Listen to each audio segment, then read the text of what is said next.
Hello, everyone. Welcome to our 2020 webinar today, Designing from a Distance. My name is Vanessa. If we haven't met, I am the Global Training Manager out of our Grand Rapids, Michigan office. But like many of you, I am not working in my office today. I am hanging out in my home office.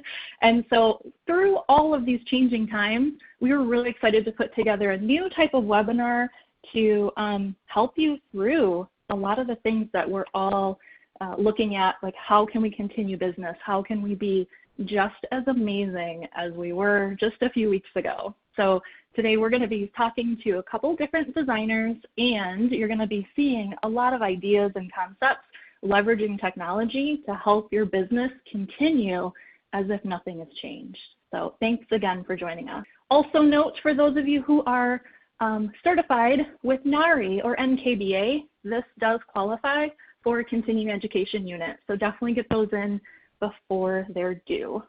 Now, before I get into the really cool content and kind of geek out with the technology, I'd like to introduce two people.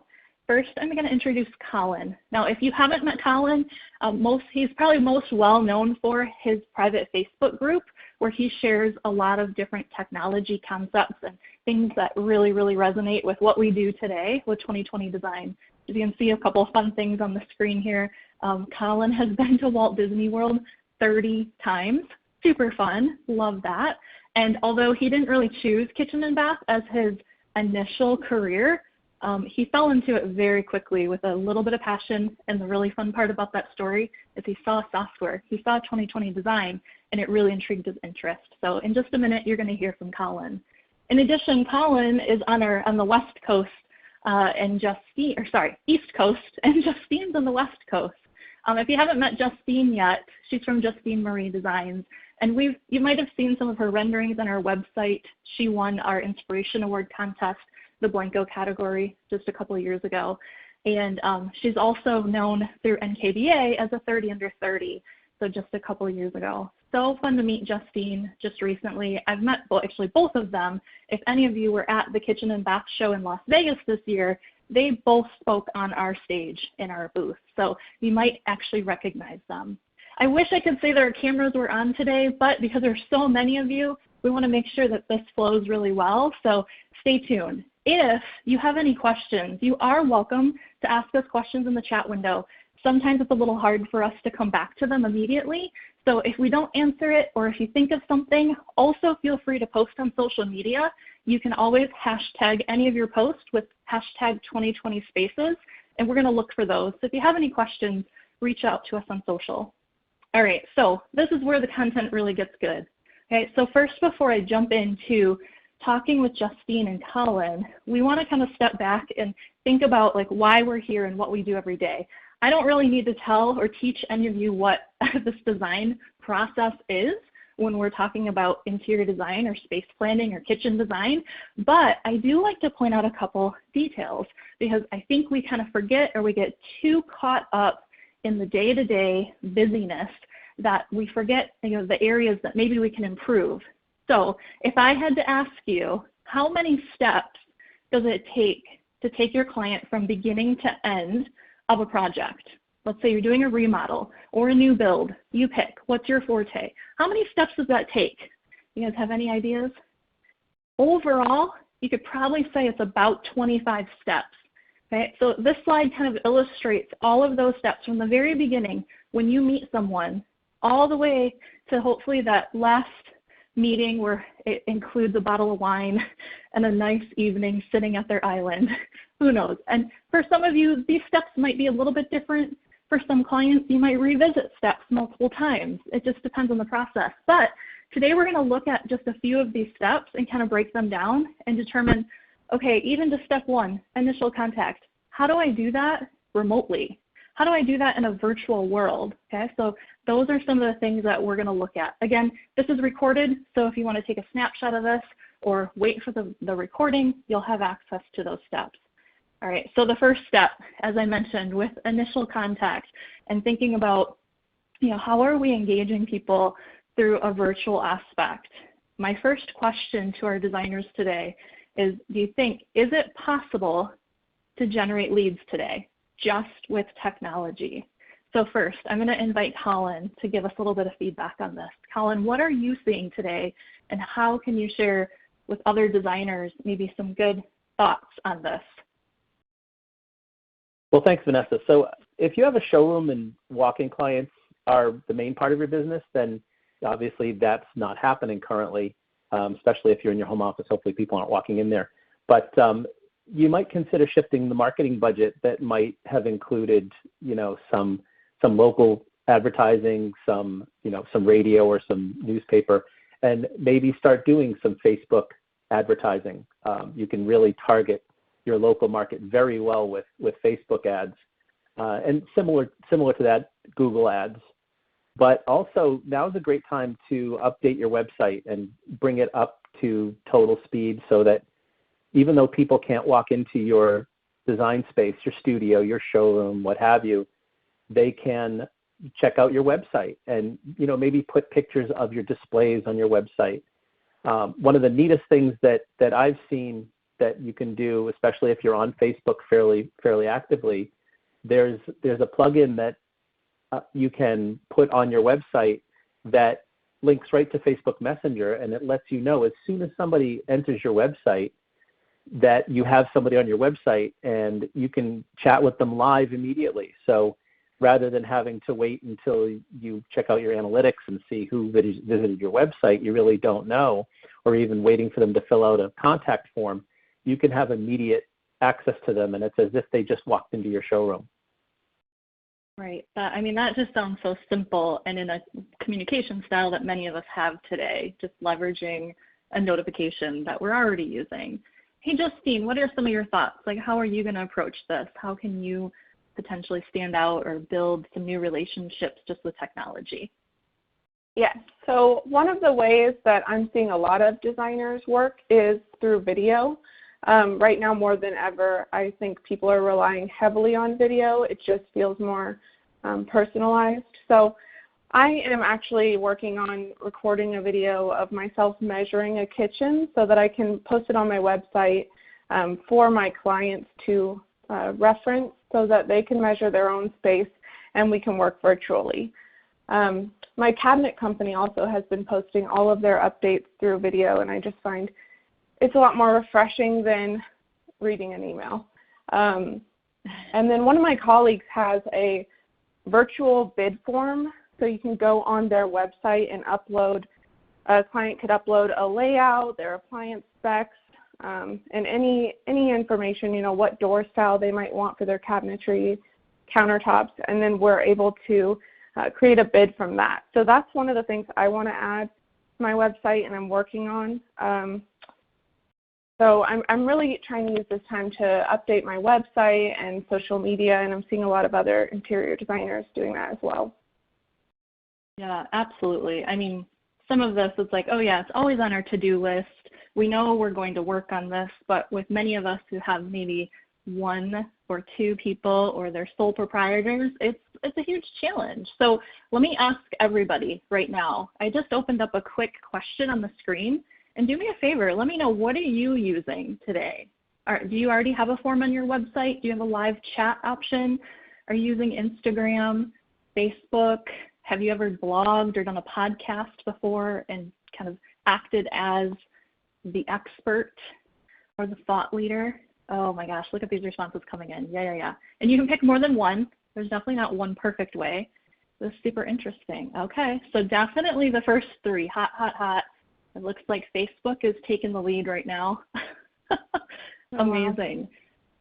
It's really interesting to see just a handful of people, though, with the expert interviews with blogs and podcasts. We're going to come back to podcasts in a little bit, but just definitely things that when we're thinking about engaging someone in a different way when you're not face-to-face, there are a lot of tools that exist today that you might be using in very basic ways, but they can definitely enhance that process. Cool. Now I'm going to actually share my screen for just a second, and I want to talk about one other thing.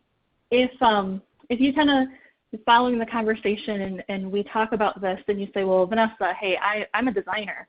I'm a designer by trade. I started in design school, or I started maybe accidentally fell into this. That's okay. You don't have to be like a perfect marketing guru. there's a lot of resources out there. I'm out on a website right now that's called Stat Counter.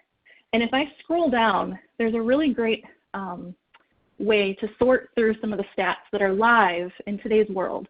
Okay, so as of today, if I click on social media stats and I come in and I look at this, overall, this line at the very top is referring to Facebook as being obviously the most used social media platform in the world. However, depending on the region you're in, you might want to come in and do a little bit of research and see, like, in general, now I'm not talking about an age group, I'm not talking about a specific location, but just by country, I can kind of look and see again, yeah, Facebook is popular, but guess what? Just in the last few months, the next kind of runner-up is Twitter. So just kind of interesting to break some of these different social media platforms down. If I jump back and I look at that for North America too, we can look at by Canada, we can look at North America or United States as a whole, and just kind of get a little bit of idea, like what is the most popular. I've been hearing more and more people talk about how posts on LinkedIn are going up dramatically, because now how do you socially network if you are looking for a job? How do you do all of these things in a different way? So let's try to leverage those just as best as possible. All right, so that was just a little cheat. I didn't want to go really heavy into the marketing side, but super interesting. Oh yeah, you guys, look at the results here. Facebook definitely takes over. 65% of you are using that today for your business. That's awesome. All right, so moving on a little bit, let's talk about a couple other things. So now we've built that initial contact, or we've had the contact, and maybe you already made that a few weeks ago, but now how do you continue? How do you continue to build the trust? How do you continue to work with your clients when you're not face-to-face all the time? So in this one, I'm going to kind of, excuse me, pass it over to Justine. Tell us a little bit about how you work with your clients today. Right. I'm actually finding that I'm able to get a lot done from my home office. I don't know if I ever want to drive anywhere after this, but I'm finding that my clients are even more trusting in me because they know that I'm there for them even through all of this. So right now I'm mainly working with FaceTime and Zoom and just phone calls and checking in with my clients. Again, I like using Zoom because I get to be face-to-face with them in a way and see them. So for example, last week I had a contractor, project manager, and homeowner on a Zoom call, and we walked the homeowner through how to measure their own space for a final field verification. So we are actually going to place the cabinet order based on their measurements, and I walked through while I was there, live with the contractor. How many sticks of toe kick do you need? How many sticks of light balance do you need? Do you need scribes? Questions like that I went over with the contractor, and then he was able to go over any questions he had for the homeowner and project manager. And then, the homeowner was able to walk through their own space and measure it. Now, I don't know that I would do that for every job. It was a small kitchen, but it was kind of cool, and I think the homeowner thought it was cool. And, I think we've all had those customers that say, oh, I didn't realize what I was purchasing. I didn't realize I was getting this or that. And I think that this is making the customers realize what they're purchasing and hold responsibility for it, because they're the ones pulling that tape and seeing what we do every day. So that was fun. So then after I did that, I updated their drawings with the measurements that the homeowner took and put them all into DocuSign, and then they reviewed them again. They realized that they're responsible for these measurements that they're taking, and then they signed off on them. So we're going to place the cabinet order, and that was kind of fun. I love it. I love it. I mean, yeah, just right there. So you guys catch those tools: FaceTime, Zoom, DocuSign, all technology that existed well before these last few weeks. Colin, what about you? What kind of things are you doing? I'm doing many of the same things. I find that when you're even like you said before this all started, that you can only convey so much emotion in texts, in emails, even voice calls. You don't have the same impact that you have with video. Video chatting, you get to see body language, you get to see facial expressions. I can't tell you how many times I've been on a phone call with somebody and they say something that I don't like, and I'm rolling my eyes or I'm making a face, and you just can't do that, and that it goes both ways. So it's really nice to have that, and people are starting to see that and starting to embrace that, and even people who were afraid of it before are now starting to embrace it. And I use Zoom. I use that quite a bit, and of course FaceTime. But being able to share your designs, you have to be careful. You have to be careful what you show. You have to be turning off your cabinet names and your grid and your dimensions, or not showing that stuff at all. Zoom gives you the opportunity to, if you have two screens, you can have the rendering window on one screen, you can have the 2020 program open on the other screen, and you can be moving things around, and all they're seeing is the rendering window. So you have to be careful when sharing your intellectual property, and you need to really protect it. But when you're doing that, it's not just about the design, it's also about making selections, and a lot of that can be done online as well. Most of the cabinet manufacturers have the ability to choose a door style and then show that door style in the selected color and with the selected drawer head, and you can show all of the different options. You can do that sort of thing using the drawing layout tool in 2020. You can put in little bits that show an exploded view of trash pullout, that sort of thing. So you can really leverage technology and do all of this remotely. And then, as Justine said, you can go and even have it all signed electronically. Yeah, absolutely. I love it. And I think that's been a conversation I've seen more and more in like the last week or so, is intellectual property, and what does that look like? How much are you sharing when you're online? And really the same rules apply when you are face-to-face. You have to be considerate of and set those expectations right away with the client. So let's get an idea of the group today. What kind of things are you using already in your business? There's another poll up on the screen. Who here is using Zoom or GoToMeeting or Microsoft Teams or FaceTime or maybe Google Hangouts? I feel like these are probably the most commonly used in a professional sense. There are a lot of different tools out there. I've seen a lot of really fun happy hours going on, so it's not just for the step-by-step how to measure with the client.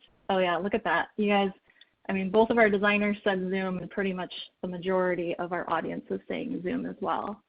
Looks good. A lot of my wife just had her birthday party on Zoom on Tuesday night. So that was funny. I think people are liking it. People want to see other people right now. So yeah, I can say obviously I've never been in so many online meetings ever in my life, but it's amazing. Oh, look at that's amazing feedback. All right, Zoom is definitely taking the cake today. Okay, so here I'm going to segue a little bit from this. Before we ask the next question, I'm going to show a few more things that I think could be really, really helpful at this stage. Again, we're in the design process where we are still kind of collecting information, maybe surveying a space or collaborating in a way to help set the expectations of that client. So this next thing I want to talk about real quick is a tool called Bubbly. Now this is an app that one of my colleagues actually showed me a little while ago, and it blew my mind because it's got a lot of capability here. Now, Bubbly itself is an app for Apple. There are other types of apps that do the similar thing. So if you're an Android, what you need to look for is a 360 camera option. Actually, some of our newer phones, it's kind of built right in. But Bubbly is kind of interesting in that basically what happens is you're going to stand in the middle of the room and take a picture of your entire space 360 degrees. So you literally kind of move your camera around so that it literally can see every bit, your ceiling, your floor, every corner. Right? Now, how could you use this? How would this make sense? I'm going to share my screen again, and we're going to jump out to a couple Bubblies that are already completed. So imagine, what if, again, you've got your client who's ready to update their space because now they've been staring at it nonstop for the last few weeks. Here's an example of a space. And I'm going to try to move my mouse fairly slow because it'll move just as fast as my mouse will go. If I'm on a mobile device, like a phone or a tablet, it will kind of move with me too. So it's really easy to touch the screen or kind of move with us. So it's an actual photo of the existing space. Now this is a really small, cute, adorable little place in Europe. But now imagine if I can't, as a designer, if I can't walk into that space and look at it myself, how much can I get from a picture? This is just taking it that step forward. Now, considering setting expectations with your clients, what if we captured the space like this or asked our client to capture the space like this? And then what if you take it to the next level? Okay, what is this? You guys all know what this stage looks like in the design process, but do your clients? Do they understand how many nights they're going to be doing their dishes in their bathtub? How many nights that there's going to be takeout required or some really creative way right before that installation? So taking these kind of bubbly shots or these 360 images. Now you'll notice it's not perfect, and this is actually kind of an older bubbly, but it's really enhanced over the last recent times. Now many of you are using 2020 design tools today, whether you're using 2020 Design or 2020 Fusion. So you're probably familiar with our 360. So just that next phase of the process, right? You can do your design and create it into a 360 environment. So this is a rendering to help the client really understand what the space could look like.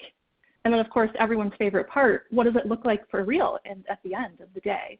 So going back in and taking a bubbly, imagine this as like a virtual experience of the final photo shoot, right? Being able to kind of take all of that.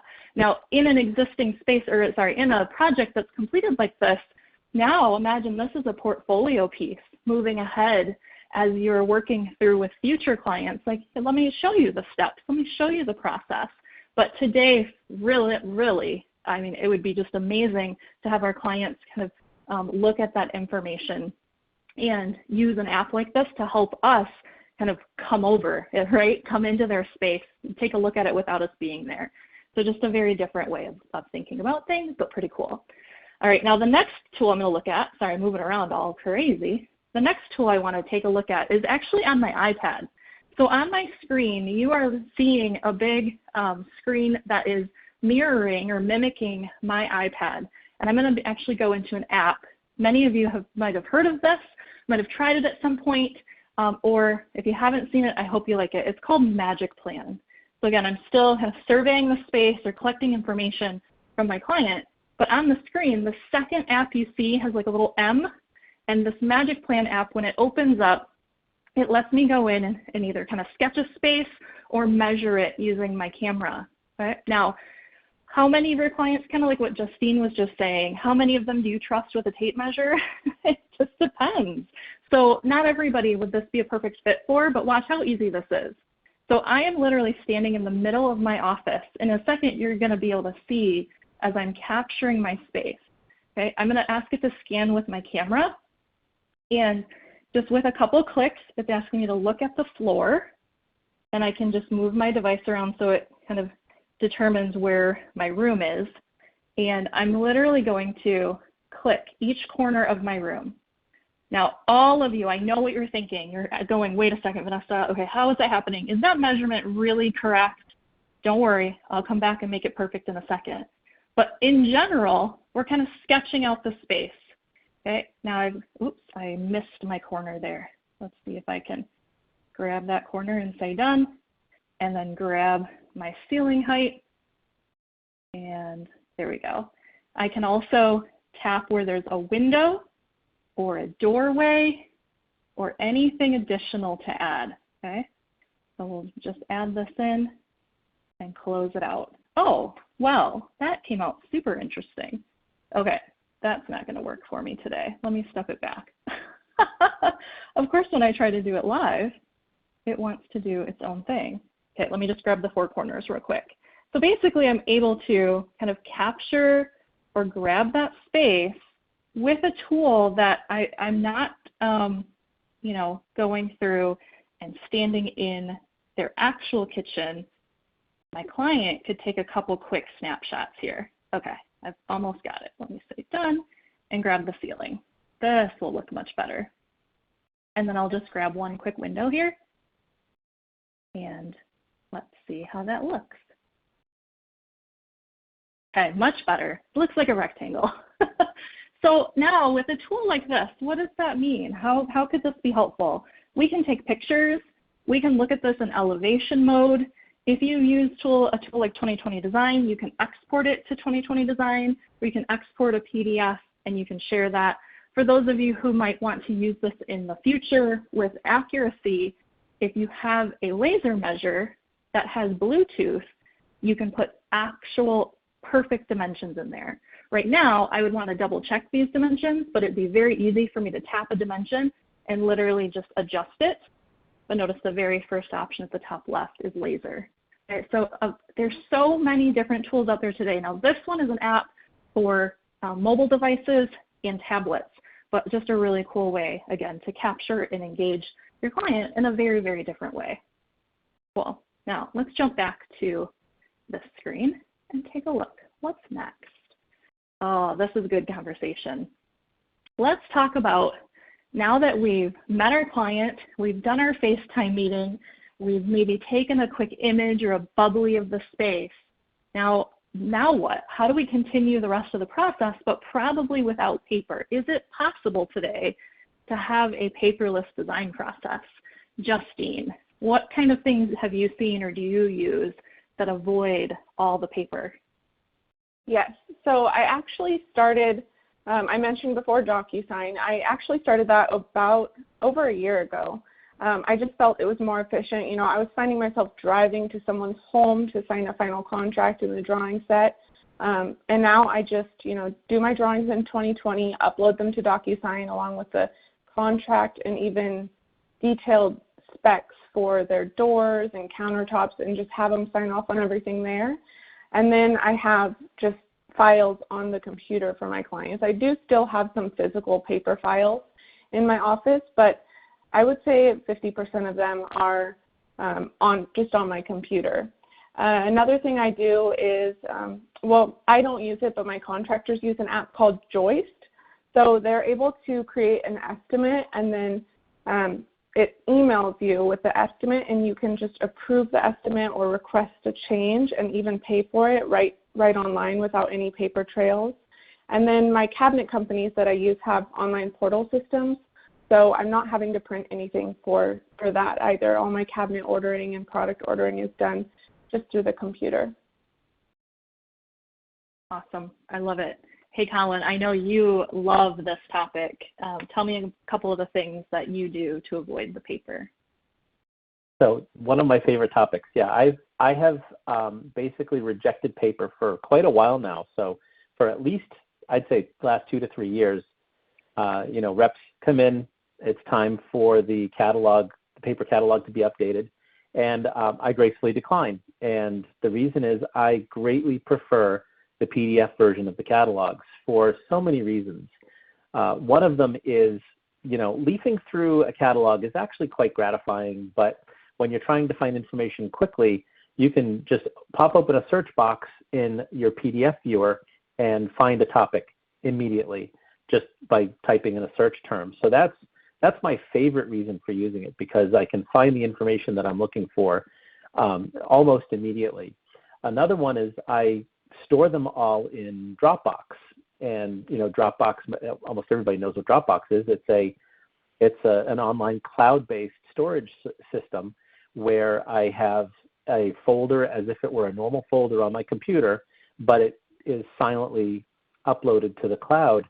And what I love is on my iPhone, if I have, or my systems at work, at home, my laptop, it doesn't matter, my catalogs stay up to date. And when I download a new catalog from the cabinet manufacturer's website, I download it to Dropbox, and it's instantly updated everywhere. So if I need to find something, I can look on my phone and just find, you know, what length that filler comes in, or what length that molding comes in, or what have you. And another thing that Dropbox has is they've added their own signature service called HelloSign, which does the same thing that DocuSign does, but it's in the Dropbox ecosystem. So if you're in Dropbox and you want to have something signed, you literally just click on it and click send to HelloSign, and you can email that very easily and quickly to your client. But probably the biggest productivity tool that I love about Dropbox is they have a scanner built right into the mobile, whether it be iOS or Android, and it's just with the push of a button and a couple of clicks or taps, you can scan a document, and it starts out, if you're at an angle, it brings it in square, and it cleans it up, and then you can do multiple pages, and you can save it right to a client's folder. So if I have somebody that hands me paperwork or hands me a drawing, which won't happen right now, but when things get back to normal, then I will be able to just take that drawing and scan it into their customer file right in Dropbox, and then I have it there forever. So that's my favorite thing. I love that. Another thing I like about the PDF spec books, I just have to say, I do not like physical spec books either, Colin.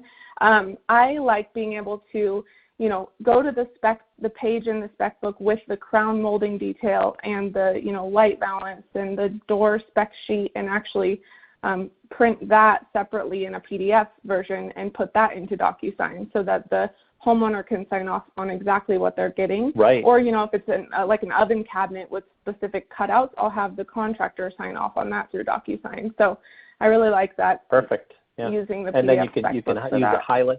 You can use the highlighting tool. You can draw a red box around it. You can do all those different things right in there, and that just makes life so much easier and makes the process so much faster.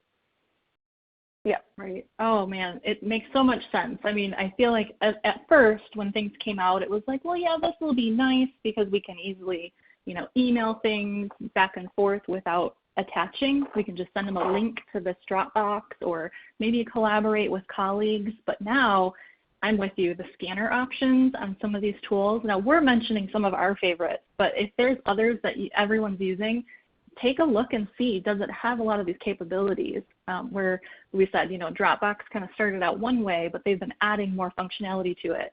I recently started using, you can actually do this a couple of different ways, but there's some different apps to scan things, and you can actually scan right through your Notes app on your phone. There's a built-in scanner today. So now it's like built in. It's not even an extra thing you have to look for. So I'm going to come back to Justine's comment about adding some of these details into like that final confirmation from a client. But before we look at that, what do you guys think? In your business today, how paperless are you? Do you feel like you are pretty paperless, close to that 100%, or maybe a little less than that? Oh, look at that. Right now I see 7 people are 100% paperless. I'm super impressed. Oh yeah, okay. So like the 20 to 50%, oh maybe 75. You're counting up there quick. You guys, thanks so much for this feedback. It's really interesting to me, to see overall. What do you think? I think maybe in time it'll become even easier to become paperless because now we are forced to share things in that electronic format no matter what. Honestly, one last note on this, I would say I have a really hard time remembering all of the details. Maybe we'll just say the age is showing, but to be able to put all of the client's information in one place so I can go back and look real quick, it's really, really priceless. Oh, very cool. Okay, so a few tech tools. The next thing I want to talk about to really hit on this paperless process is a tool called Canva. I know a lot of you have used this tool before, and if you haven't, you're going to love it, I promise you. To me, Canva is kind of like the best of Microsoft Word, PowerPoint, maybe some Photoshop, like all of the different tools that are out there, but in a very simple version. It does have an app, but I will be honest, I use the web version most of the time because there is a lot of like movement, and I like to use my mouse instead of the screen on my app. But here's an idea of like how you could leverage that. Let's jump back out to my screen and take a look. Canva, so the first time you come out to it, you will log in, create a login, and it is free. They have a really great pro service with lots of upgraded features, and I actually just saw this week they are offering it for like even a longer period of time with everything going on because everybody's using it. But if I come in here and let's take a quick peek how simple it is to use, let's create a design. And I'm going to come in, and when I go to create a design, I can either pick from something in this list or I could search. So a little bit earlier, we were talking a lot about social media and trying to engage clients, especially when we're prospecting. So what if I want to make an Instagram post? my favorite thing about this, if you are wearing your marketing hat right now, on my screen on the left there, it says Instagram post and it says a size, 1080 by 108. That's the size that the post needs to be to actually fit on the screen well so you can read it. Love that. I didn't have to look it up. It's built right into Canva. There's a lot of templates, a lot of details. I'm going to do something really simple. Maybe I'll come in and add some text. And let's say that we're going to have a wild sale. There we go. Up to 50% off. Maybe we'll change that and then say something like on virtual services. You know, whatever you need it to say. So I literally just clicked and typed. I can come up and I can change the colors and make it look really cool. Now, because we are designers, we really, really love our designs.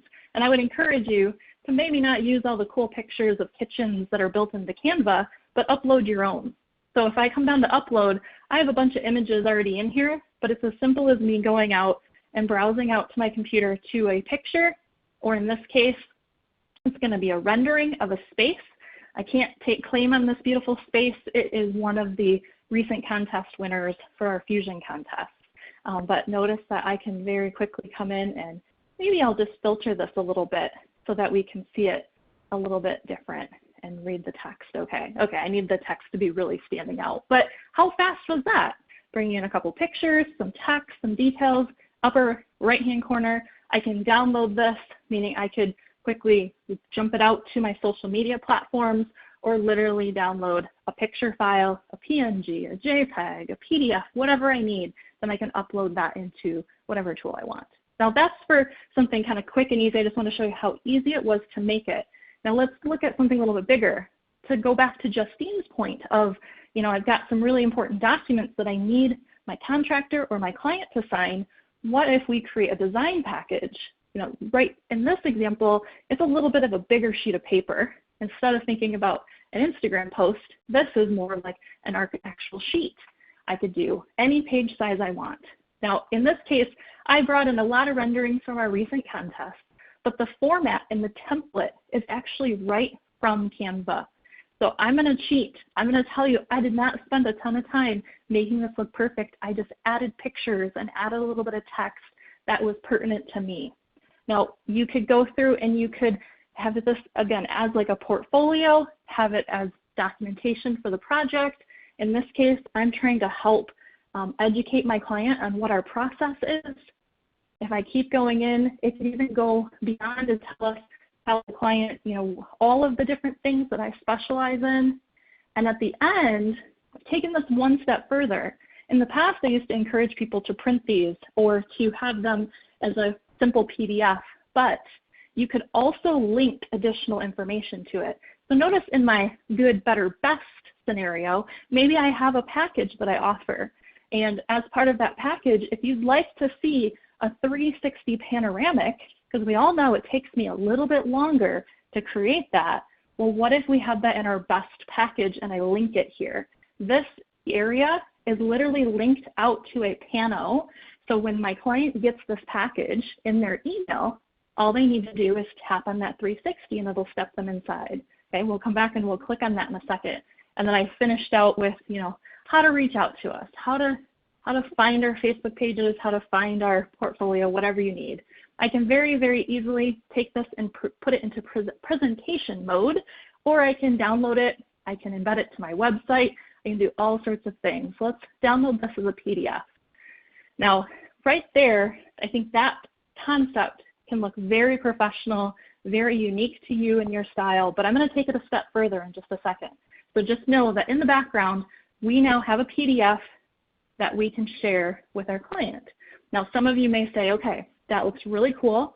Let's click on the link. That looks great. Again, another design I can't take credit for. This was one of the recent NKBA design contest winners from earlier this year.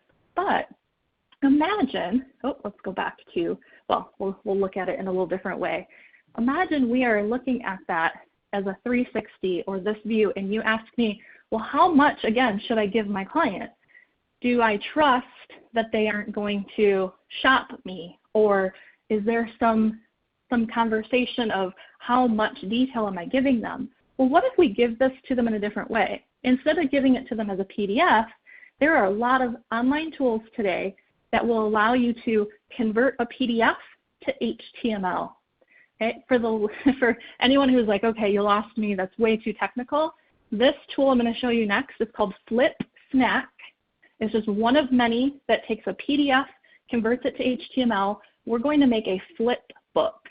So an online version of that PDF. When I click upload your PDF files, I literally just go grab that PDF. It was this one right here. We're going to let that load. Okay? Why would I want to do this? Number one, it looks really, really amazing because it's like flipping an online magazine. Number two, you can protect it in a way that has options to include links and details and all sorts of things for analytics, but the best part is you can also take it down and you can control the access to it. So you know if your client is using it or how long they've been using it for. So basically being able to see that, what a cool way to track it, to understand the usage. You know, in this case, if it's a portfolio piece, I want it on my website and I want people to see it every day. If it's very, very specific to one client, I might only give them access. Okay? Now this example, the one I chose, I only picked Flip Snack because they have a free startup of like you get to upload 2 PDFs. Okay? Beyond that, there is a paid service. So you'd want to look, if you don't have something like this, look in literally just Google PDF to HTML. Now, there's a lot of things I did not include in this example, but what's amazing is you can even add options to pay now. You can link it to being able to add your credit card to it. There's a lot of functionality that this has in it. So it's just another way to kind of consider what's next. How do we really, really, really go paperless? All right. We've got one more section to talk about. Let's ask the designers. Okay, we've met our client, we've worked with them, we've worked really hard, we've got this great presentation, but now I'm spent. I'm exhausted. How do I stay inspired? Things are just moving at just a different pace today. So how do you look at or find inspiration or continuing education? Colin, what about in your area? What do you think about this? Well, I like podcasts. Podcasts are great because I have a commute a couple of days a week, and you can listen to them while you're on your commute. And there are a lot of great design podcasts out there. One that it's funny, I didn't really listen to design podcasts. I was listening to podcasts to do house flipping and investing in rental properties and things like that. But there are a lot of great design podcasts out there, so you can actually get some bite-sized bits of information from podcasts. So that's one of my favorite ways to do it. But my number one suggestion for this is Facebook groups. There are so many Facebook groups now that are dedicated to design, and they're such great communities. You know, I'm partial to one in particular, but however, there are a number that I'm a member of that I wouldn't have ever networked like this before. I wouldn't have ever gotten information like this before. Finding out all kinds of things about technology, about products, about just, you know, the Pantone color of the year. I mean, all these different things I found out through various Facebook groups that I belong to. And I've met some great people virtually that I have yet to meet in person. But it's been great just using Facebook groups.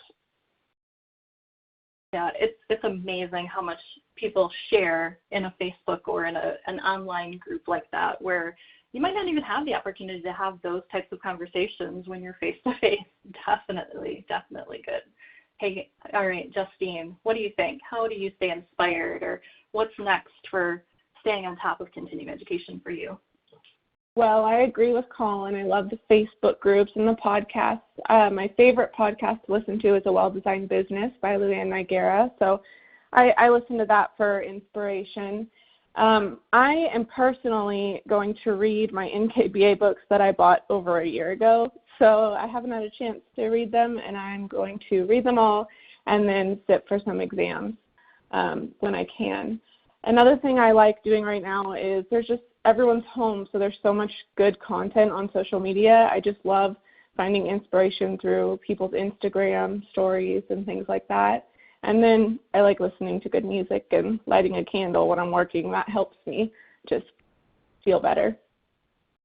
Oh my gosh, just that routine, right? Because it's changed so much for everybody that some of those little things to kind of start or end your day are really needed, because it is way too easy to be answering an email at any time of the day now. Pretty crazy. Yeah. Good. Oh, I'm going to also echo your love of A Well-Designed Business. Definitely an amazing podcast. If you haven't listened to it, it is down to business. It is real life examples with Luann Nagara. A couple others that I've been listening to as well. Big Stud Sales with Mike Claudio. It's hilarious. It's a little bit more on the builder contractor side of the world, but I think everybody in this call would love it. And I have a lot of podcasts that I really enjoy for that escape, not just for design. Like Colin was saying, he started listening to something because he was trying to learn something new. There's a lot of podcasts that are literally, the true crime and the things that you're really interested in, just to kind of check out for a minute and maybe not work 24/7. Of course, I'd love to know, you guys, what's your go-to? I've got one last poll up on the screen. What do you do to look for inspiration? Is it podcasts? Are you hanging out on Instagram? Are you a big fan of Pinterest or Houzz? Of course, Facebook groups. Again, there's no one right answer here. I'm just really curious to see what the most popular are. Look at that. That's amazing. I'm always blown away that podcasts are a little lower in the numbers, and I do personally find it more challenging to listen to them without the commute, like Justine was saying. But there's just a lot of thought leaders out there that are literally just sharing all of their experiences and all the trials that they've been through in a vocal format that's pretty easy overall. Good. Well, I hope that if you're ever looking for additional continuing education, we do have a lot of different things available. Many of you have probably participated in our Facebook Lives. We've been holding them now for a full week, and you've got more weeks coming up for both 2020 Fusion, 2020 Design, 2020 Office, all of our tools. Our support team has been great in jumping online and showing you guys little tips here and there, just to take that little nugget. Of course, if you've missed any of our podcasts in the past, any of our webinars in the past, you can go back and review any of them out at 2020spaces.com/webinars, and this one's going to get posted there too, so lots of opportunity there. As you can imagine, if you are ever interested in training, our training plans have changed up a little bit. We have in the past always done a lot of face-to-face training, but now all of our classes are available in an online format. So if you have any questions, just definitely let us know, or take a look out at 2020spaces.com/training. You guys, I cannot thank our designers enough for joining me today. This has probably been the webinar that we've worked the hardest on, but in the least amount of time. So Colin, Justine, thank you for sharing your expertise. We really enjoyed it today. And everybody, thank you for dialing in. If you have any questions in the future, don't hesitate to reach out. And don't forget, if you're using social, go ahead and post your questions with the hashtag 2020spaces. Thanks for joining us, everybody.